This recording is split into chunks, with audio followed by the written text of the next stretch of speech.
Good afternoon, everybody, and welcome to another edition of the Wireless Buffet, the podcast where we get to talk about all things wireless. And we have some amazing guests again this week. So we have Al Brown from SmartWAVE and the Queen of Wi-Fi also from SmartWAVE. So it is the holiday season, and we thought for this episode we would really talk a little bit more casual, but talk about what are the trends that happened this year in 2022, and then delve into a little bit of maybe who's been naughty, who's been nice, and what do we want on the wish list for 2023 when it comes to wireless, smart cities, IoT, and all that. So before we get into that, though, let's just do a quick introduction. So everybody, if you haven't seen an episode before, you know who everybody is. We'll start with Al, just to do a quick introduction. Thank you, Nick. Great to be here again on the Wireless Buffet about everything wireless.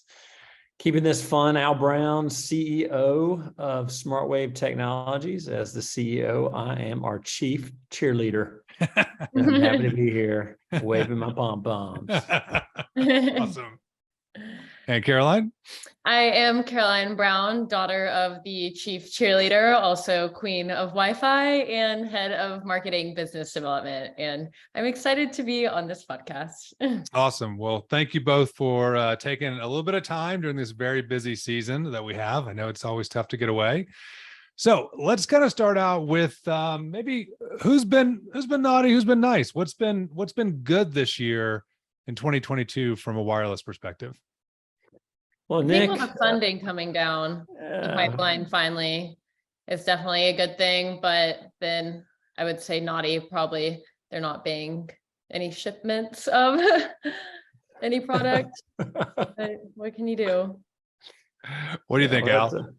Well, I was going to say that's a good one, Caroline, for sure. I tell you, what's been great is our customers, right? I mean, for me personally, each year we have the opportunity to serve so many communities across this great nation, and in doing so, one thing about SmartWAVE, you have to have a sense of humor. So I can tell you, whenever we engage with a client, we try to make it as fun as we can and keep it professional, right? So every year that we have the opportunity to serve these clients across the U.S., it gives us just another year to build greater relationships. So as it gets into holiday season, everybody can wind down and kind of step away from that. So that's nice. As Caroline mentioned, funding, there's a lot of it that's coming down the pipe, a lot of excitement. So we are very appreciative to all the taxpayers that are out there in this great country of ours. And we're going to do what we can to be good stewards of that money because we are taxpayers as well, and see how we can make this an even greater nation that we live in and everything we do. Yeah, it's such a great, if you think about the amount of money that has come just this year alone, there's no coal in the stocking this year, in the wireless stocking. It's there's a lot of green cash that's out there. A lot of it. Naughty. We at SmartWAVE, part of our business is rolling trucks and repairing equipment. So I would say naughty would be the gas prices predominantly. We do a substantial amount of work in California, so diesel is it's not what it used to be. But it is what it is. We continue to move on and ended up wrapping up with another great year at SmartWAVE of growth. New employees. Nick, we've added new individuals to the team to complement our efforts, help us continue to grow and expand. Caroline, our queen of Wi-Fi, has been quite the road warrior this year. Caroline, you want to tell us a little bit about I have. some of your travels? I am making it to Diamond Medallion this year. It was a big goal of mine, but yeah, so I've been cross country. But now that I'm in Austin, I'm centralized. So kind of. So what are you hearing from all the travels you've done? And again, we have the money's been spread out across the US, right? So what are you hearing when you're out there on the road and talking to some of the clients and just, people in the industry? I think over the past year, a lot of people have actually come to realize the funding's here, because last year when I was traveling, going to these conferences, talking about grant funding, no one really knew what it was or if the money was actually going to come to them. They didn't know how to obtain it. But with all the different grants offices and ways to help them find that money, I think now, a year later, they actually have it in their hands and can spend it on these broadband networks. What do you think this is for either one of you. I mean, when you think about trying to kind of reach that destination, right? I mean, end of the day, like that, it is trying to bridge the digital divide and bring equity into these areas. Now that people do have a better awareness of it, are there any other things that they're trying to overcome that are obstacles in the path, or maybe obstacles that now that we're overcome, they're like, hey, we've solved this problem, we're on to the next thing? Well, I'd say, Nick, that list kind of goes on and on, and we kind of we identify a new hurdle in each project, and that leads to experience, right? So,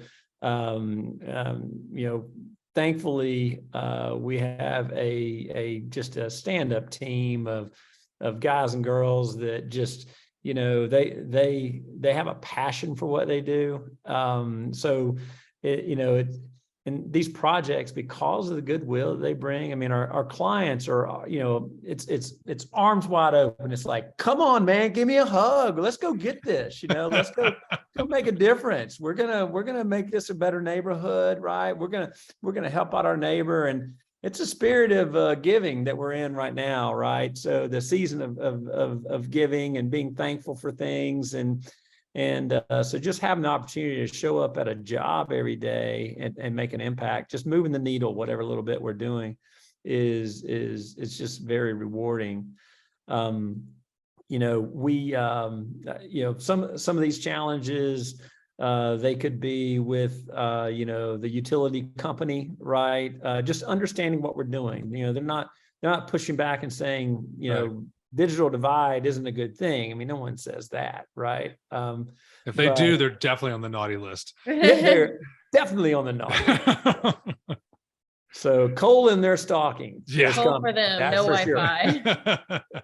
I think you made a good point that it's interesting that, like you mentioned in the very beginning, you got to have a sense of humor to work at SmartWAVE. And I think, part of, I obviously, know you guys well, and of even the partners like CommScope Ruckus. I think having that attitude of having a sense of humor and trying to make it more personal, I think that means so much to a lot of communities, right? I mean, I've talked to communities, I've talked to tribal nations where the approach that you go into it, that means as much sometimes as even the technology, right? It's, you're working with people, you're not working just with technology. And I assume that's, some of that embracing that and seeing what the value that they're going to get from getting that connectivity probably means a lot.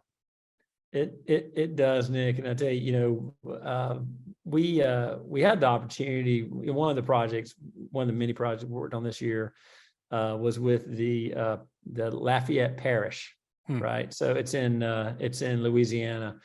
And I mean, the team down there is just, I mean, they're all in. Everybody from the school superintendent to all the time. to the nonprofits that are raising the money. I mean, Caroline and I've been down there a couple of times, and we've just built great relationships. And I feel like I am a bona fide Cajun with a extended family. I mean, I love real etouffee now that I know what it is. Yeah. It's just amazing, right? And everyone in that neighborhood, whether it's you're going to the CVS to buy a bottle of water, or you're downtown getting something to eat. I mean, everyone is so nice. It's almost weird, right? I mean, it's so awesome, Even the raccoons are nice. That's right. So That's got to be a So- story behind that. Yeah, Yeah, it was. We that's- went to dinner at this restaurant that is on the water. What was the name of it? Al, do you remember? Papa's or I can't remember. I don't know, that. but our waiter gave us this whole tray of bread and we went outside and fed all of the raccoons, like 10 of them, just running up to us. So casual. A whole family. Yeah. So Talk about giving. Yeah. but a lot of fun. I mean, that network, it's fun that because the network that we put in place, it uses predominantly fiber for backhaul to the mesh Wi-Fi network. So which means it's extremely fast. I mean, that is the fastest community wireless broadband network that we have deployed just because of the fiber infrastructure that was in place, right? And it's really making a difference in those in that community. Right now, the network is just serving the students. Okay. But here's some things that we're seeing in these types of initiatives is, when you think about peer pressure and everything like that within the schools when you're growing up, right? You don't want to show any weakness, right? It's just the human nature of things. And when we opened up this network, the school has a tutoring app, right? And prior to this, the tutoring app really didn't get a lot of use in school, but now these kids are able to go home in the privacy of their own home and access the tutoring app is now being used by about, I think it was like 25 or 30% of the students at home. Wow. Which is just amazing. That's amazing. When you look at small metrics like that you're never really even thinking about. So it's a great learning experience for us as we move forward to tell the story to the next municipality or the next city or parish down the line, right? About here's the possibilities of what's before us and the things we can be thankful for. So yeah, it's amazing those little, I mean, it's the, the 1% improvements, right? The little things that they all add up, right? Like that you wouldn't even have thought that would be a factor, right? Yeah, that's awesome. Right. That's right. Are you guys seeing anything else as you from the projects this last year that maybe surprised you, or maybe even the fact that you brought up the whole fiber connection? I think there is this kind of this misconception about fiber and wireless not working together, and the reality is obviously it's like if you're making a Buckeye, if you guys know what a Buckeye is from the candy treat, Yeah. Chocolate peanut butter. It's like wireless. If you're an Ohio State fan, True, yeah. So maybe what have you seen as far as that kind of I guess advancement of more fiber and wireless coming together? I think a lot of people right now all want fiber. That's just with all the broadband money, that's the first thing they want because that's the fastest. But you also have to consider the time it takes to put this fiber into place and then the cost of it. So everything ends in Wi-Fi though. So once we get the fiber in place, then we bridge out the Wi-Fi.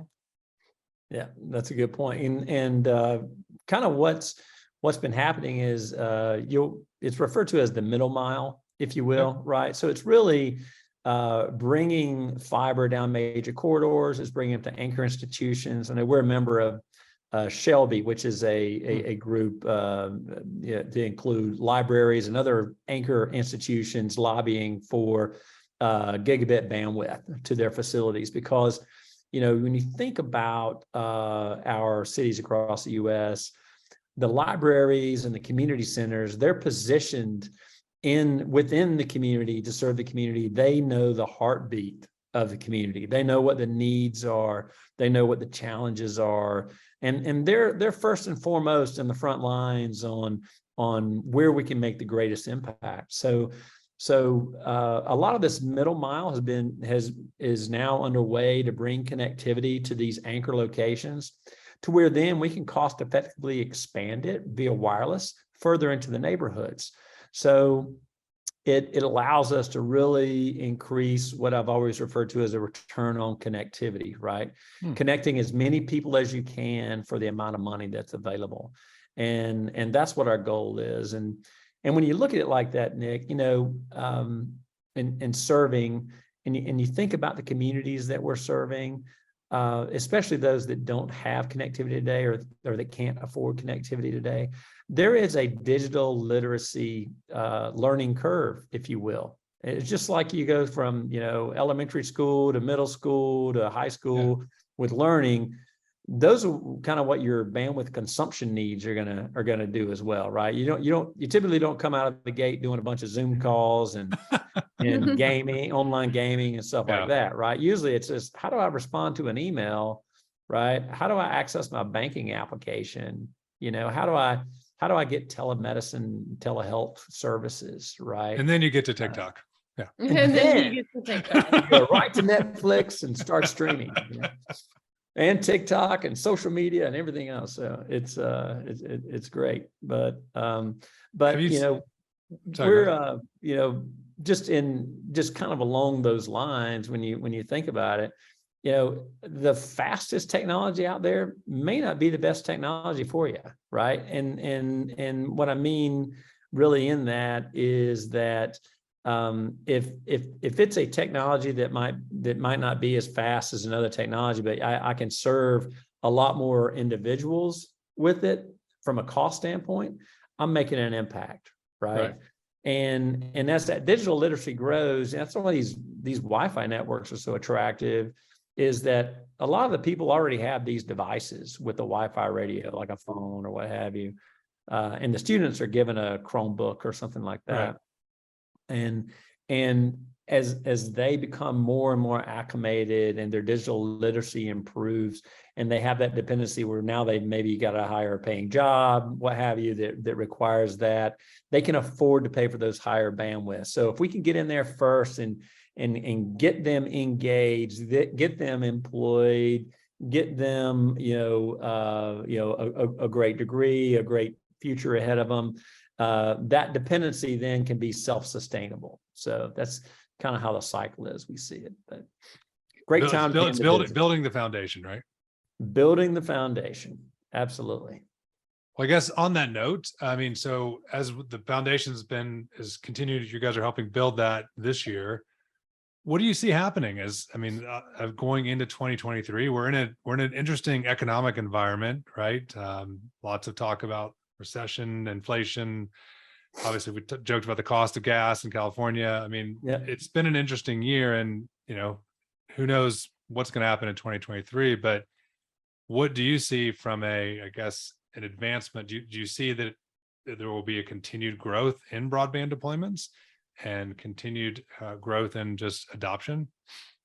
Well, here's kind of how I look at this cycle, and at least as of recent, we've been building community wireless broadband networks since 2014. Started in Council Bluffs, Iowa, which just had a major press release for their completion of their phase 8, right? So we've got probably about 10 square miles of covered. Awesome, just fantastic. But 2020, for those that hadn't got ahead of that curve in the planning, like Council Bluffs, 2020 was an awareness of the need for connectivity, right? It was shelter in place. It's like, oh my gosh, these kids are going to be a year behind. We got to do something. So 2020 was the awareness. 2021 was the talk, right? Hey, we're going to change. We should probably do something. We're going to do something. We're going to change it. We're going to change laws. We're going to commit to funding this, that, and the other, right? 2022 became the planning. So now you're seeing the actual, funds being released for broadband mapping. So the planning piece. So we see 2023 as the building of it, right? And some of these initiatives, we've been building kind of all along, but I really think the major uptick, like we're going to see a very large uptick in 2023, and we can just kind of go to a couple of the projects we're engaged in. We were recently awarded a broadband project for the city of Los Angeles. We were recently awarded or selected for the master services agreement for Los Angeles County, along with Nice. I think 4 or 5 other companies to bid on future digital divide programs. But when you look at all the planning that had to go before someone like an LA County, for example. And, they went through this methodical process of let's go through this RFP process. Let's find out how to qualify companies that can even help us with our needs. Right. And identified funding, and they've stated $56 million allocated toward broadband development projects.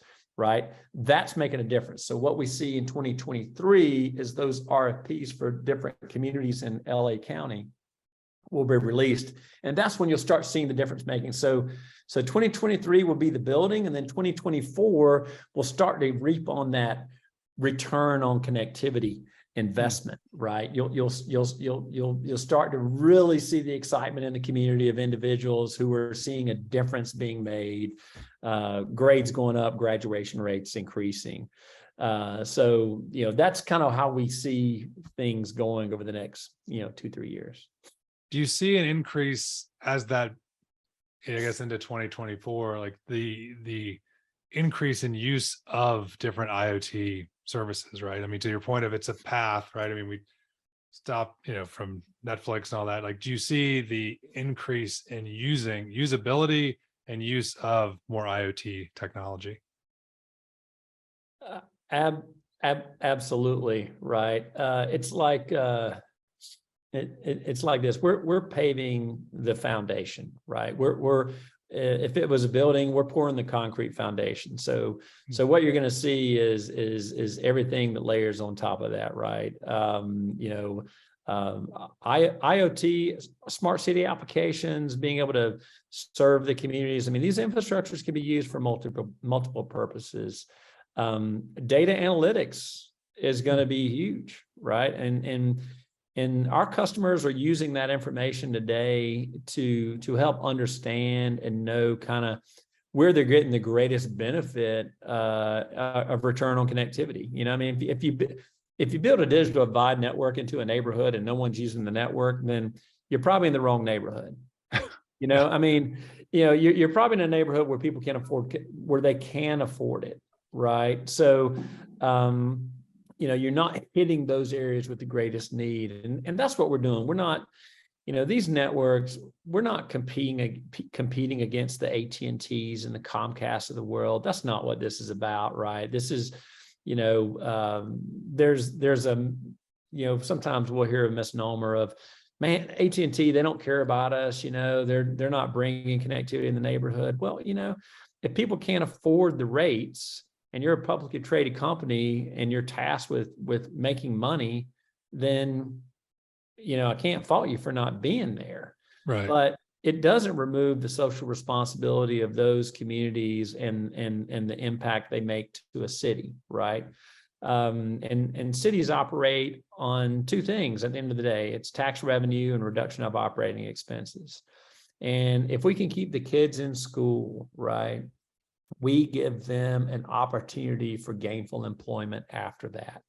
And if they are gainfully employed, then they are paying taxes, right? We've given them an opportunity to participate in society as everyone, like all of us, we take for granted. Yeah.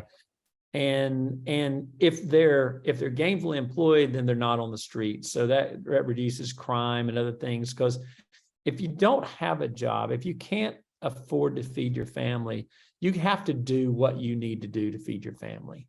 And It just is what it is, right? So, unless that city is going to rezone and say, hey, I'm just going to look the other way. I'm going to, I don't want you to be a part of my thing, which is the wrong thing to do. Right.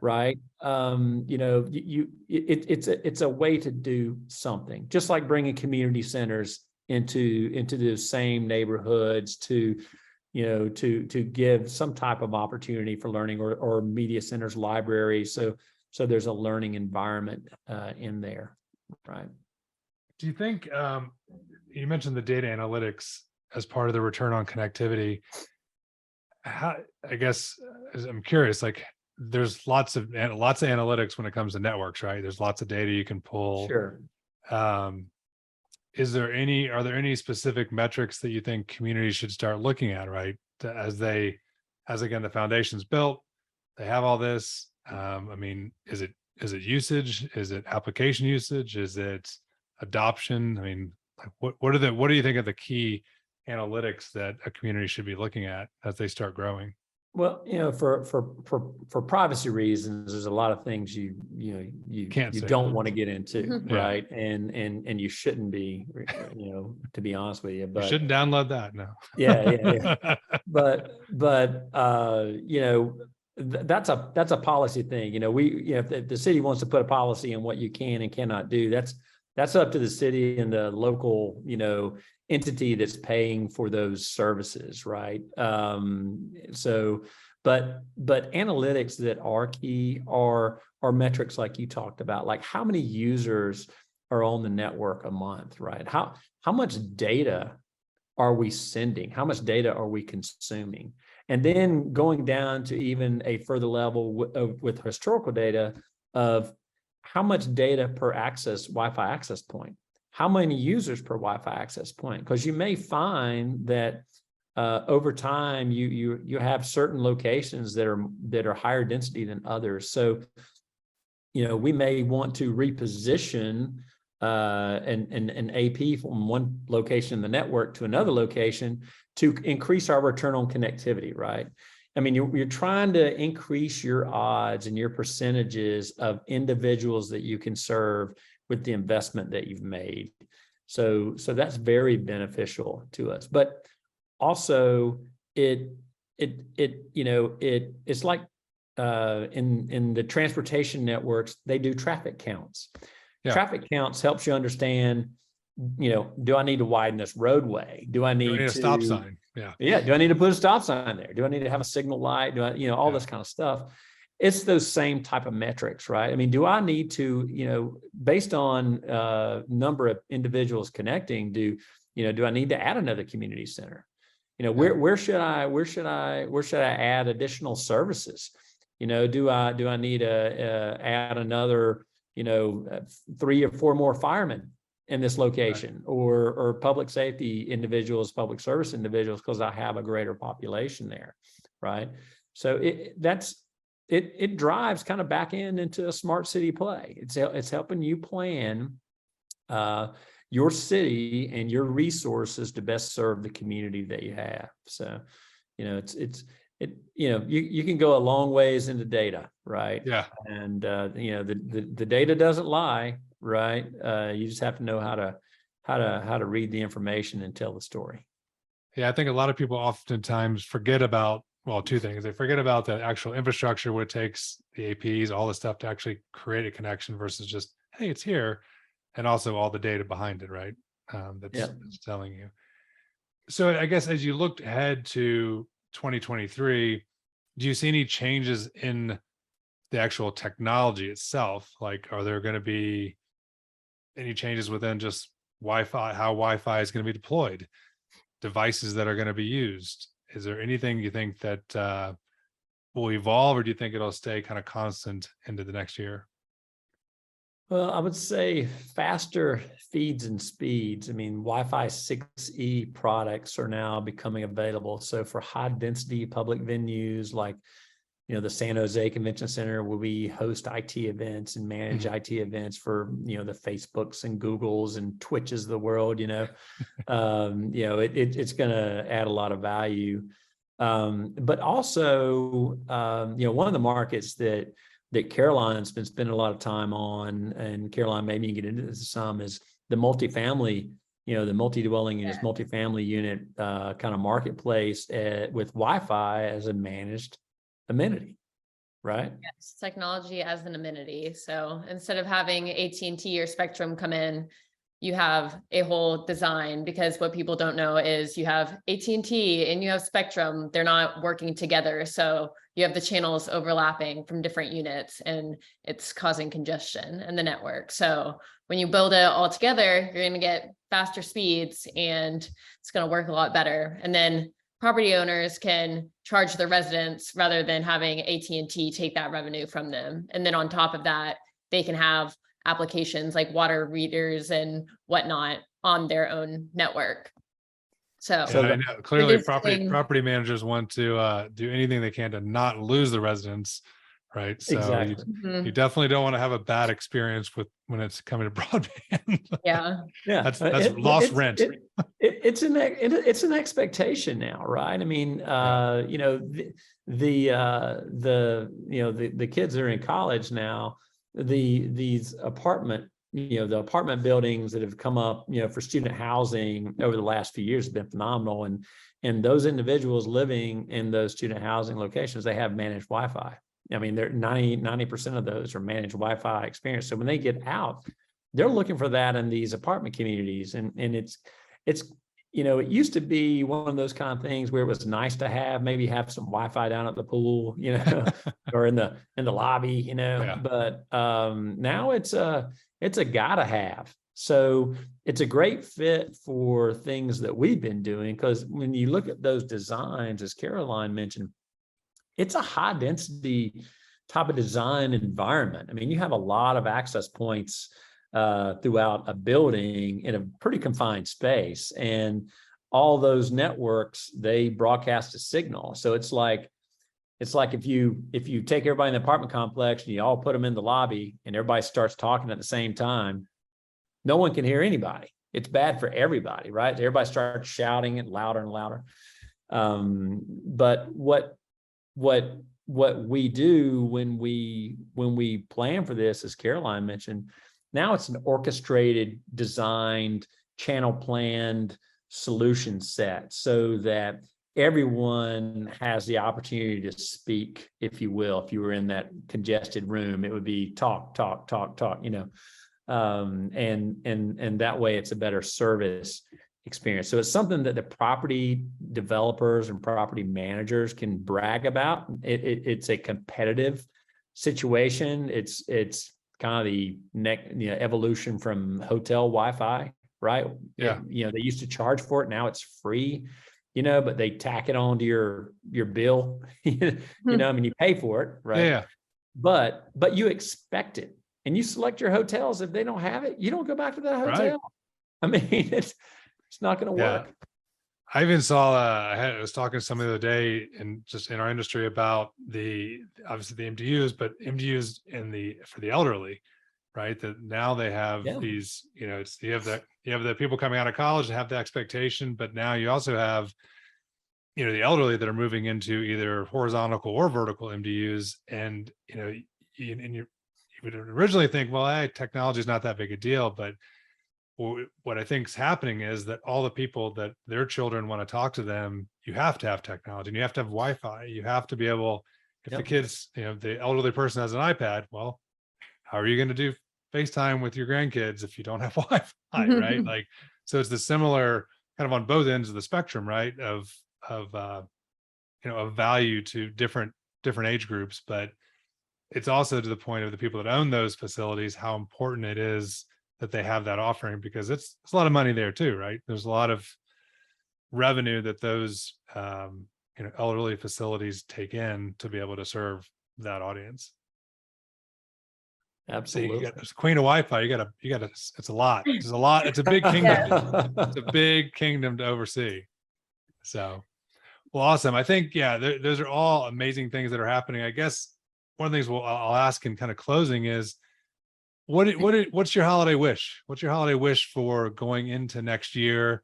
You know, what would you want to tell, you know, anybody that's listening about kind of the evolution of what's happening? And you guys obviously do very good work. We've had on different episodes about just some of the nonprofits you work with, making a real difference. But what's your wish? But I guess both of you, as we go into the next year.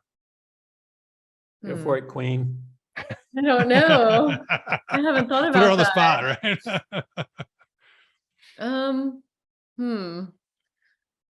I have a non-Wi-Fi related wish. I would like to go to the national championship, the Georgia Bulldogs. If anyone wants to buy me a ticket, I don't think I can afford one. So buy my Wi-Fi so I can get some commission and purchase myself a ticket.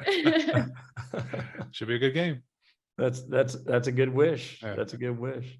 You know, I just you know, I'm just thankful and appreciate all the customers we have, right? And I appreciate our employees, team members. I mean, I hate calling them employees because I feel like it's a bunch of my friends were just out having a good time and, you know, building some stuff, you know, and our friends, you know, I mean, our partners. Ruckus has been a fantastic partner of ours throughout the year, and we've developed relationships with some other partners that help these Ruckus networks move, right? Other wireless technologies. As far as what I wish for is really just more of the same with respect to the passion and the continued involvement in moving the ball forward. A lot of these projects are not easy. It's not an easy lift. It takes patience. It takes virtue. It takes hard work, right? It takes problem solving, and a lot that we do. So I wish everyone a great experience in problem solving over 2023 as we build these networks, keeping a common focus on the end goal, right? I mean, the technology, it's important. It's important, right? What we do is important, but the most important thing that we need to keep our eye on is what is our goal, right? And that's the impact families in the communities. And however we do it, you know, we'll do our part. We'll sign up for it. We just hope that everybody else along the ride shares that same vision and passion as we do, and we'll make a difference, no doubt about it. Awesome. I couldn't agree more. I'd say my wish, as you guys know, I mean, I work with a lot of folks in the industry and in the broadband space, and my wish is that there's more people like you, Al, and you, Caroline, that do care. I think we need more of you guys. We really do. I think it takes passion to do it well. And I think having that passion and conviction, it obviously, as a company that has, you know, done so many smart cities and done so much, that's evident. So I think if we can get everybody behind that and look beyond just the money's here now, like when we implement it and we build and we plan, I think we'll all, you know, as a community and as a country, be a lot better. So I hope that occurs in 2023. So on behalf of CommScope Ruckus, who is a sponsor of this episode, I want to thank them for their continued support. I want to thank Caroline, the queen of Wi-Fi, and Al Brown of SmartWAVE. Thank you so much for your insight, your wisdom, your passion, your kindness. And if you want to see any of these episodes, they are on online on YouTube, as well as Spotify and on the SmartWAVE website. So thanks again, and we look forward to the next episode. Thanks, everybody. Happy holidays and Merry Christmas.